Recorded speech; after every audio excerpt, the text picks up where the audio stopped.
جب بندہ تھک کر رو کر ٹوٹ کر اللہ سے کہتا ہے یا اللہ میں اور کتنا صبر کروں، تو اللہ تعالیٰ نرمی سے فرماتا ہے بس تھوڑا سا اور، میں تمہیں ضائع نہیں کروں گا،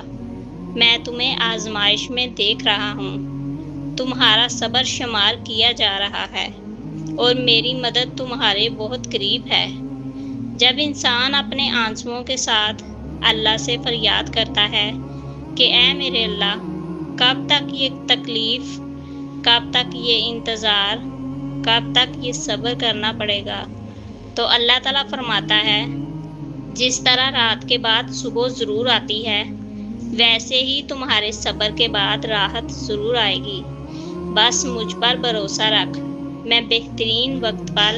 بہترین فیصلہ کرتا ہوں۔ جب بندہ سجدے میں گرتا ہے اور سسکیوں سے کہتا ہے یا اللہ میں تھک گیا ہوں، مجھ سے نہیں ہوتا، تو اللہ تعالیٰ جواب دیتا ہے میں تمہیں تمہاری ہمت سے زیادہ نہیں آزماتا، تم جو صبر کر رہے ہو میں اسے دیکھ رہا ہوں، اور جو صلہ میں دوں گا وہ تمہارے گمان سے بھی بڑھ کر ہوگا۔ جب انسان تنہائی میں دل شکستہ ہو کر کہتا ہے یا اللہ سب چھوڑ گئے، اب میں کیا کروں، تو اللہ تعالیٰ فرماتا ہے جب سب چھوڑ جائیں تب میں سب سے زیادہ قریب ہوتا ہوں، میرا دروازہ کھلا ہے، میری رحمت وسیع ہے اور میری مدد ہمیشہ وقت پر آتی ہے۔ جب انسان دل سے سوال کرتا ہے کہ کیا میرے صبر کا کوئی صلہ ہے، کیا اللہ میری فریاد سن رہا ہے، تو رب العالمین فرماتے ہیں میں تمہارے صبر پر تمہیں ایسا انعام دوں گا کہ تم ماضی کی ساری تکلیفیں بھول جاؤ گے، بس یقین رکھو کہ میرا وعدہ سچا ہے۔ جب انسان کی حالت ایسی ہو جائے کہ وہ صرف اتنا ہی کہہ سکے کہ یا اللہ وہ نہیں ہو رہا مجھ سے، تو اللہ تعالیٰ فرماتا ہے تو نے دروازہ کھٹکھٹایا ہے، اب میں دروازہ کھولوں گا، جو صبر تم نے کیا ہے اس کا بدلہ میں اپنی رحمت سے دوں گا۔ جب بندہ سوال کرتا ہے یا اللہ میری دعائیں کیوں قبول نہیں ہوتی، میرا صبر کب ختم ہوگا، تو اللہ تعالیٰ فرماتا ہے میری تاخیر میں تمہارے لیے بہتری ہے،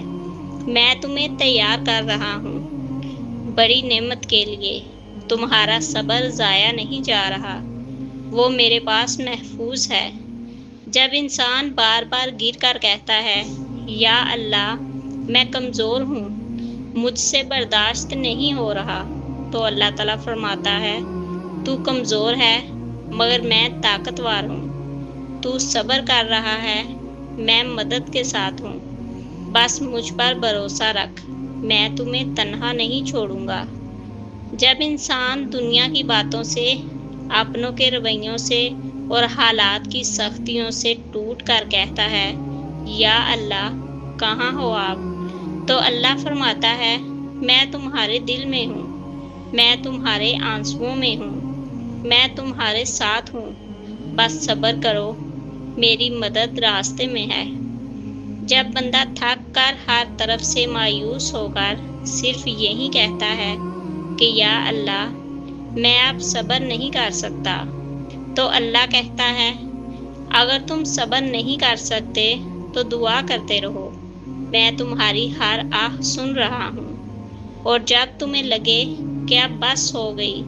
تو سمجھ لو کہ میرا فیصلہ بہت قریب ہے۔ جب انسان سوچتا ہے کہ صبر کی حد بھی ہوتی ہے اور وہ اللہ سے کہتا ہے اب اور نہیں ہو سکتا، میری ہمت جواب دے گئی، تو اللہ تعالیٰ فرماتا ہے جو لوگ صبر کرتے ہیں میں ان کی مدد کرتا ہوں، جو ہار نہیں مانتے میں ان کے لیے آسانیاں پیدا کرتا ہوں، بس میرے قریب آؤ، تمہاری ہر پریشانی میرے ہاتھ میں ہے۔ اگر تم صبر سے تھک گئے ہو تو رب سے شکوہ کرنے کی بجائے اس کے سامنے جھک جاؤ، دعا کرتے رہو، صبر کرتے رہو، اور یقین رکھو تمہاری مشکل بھی ایک دن آسانی میں بدل جائے گی، کیونکہ یہ اللہ کا وعدہ ہے بے شک ہر مشکل کے ساتھ آسانی ہے۔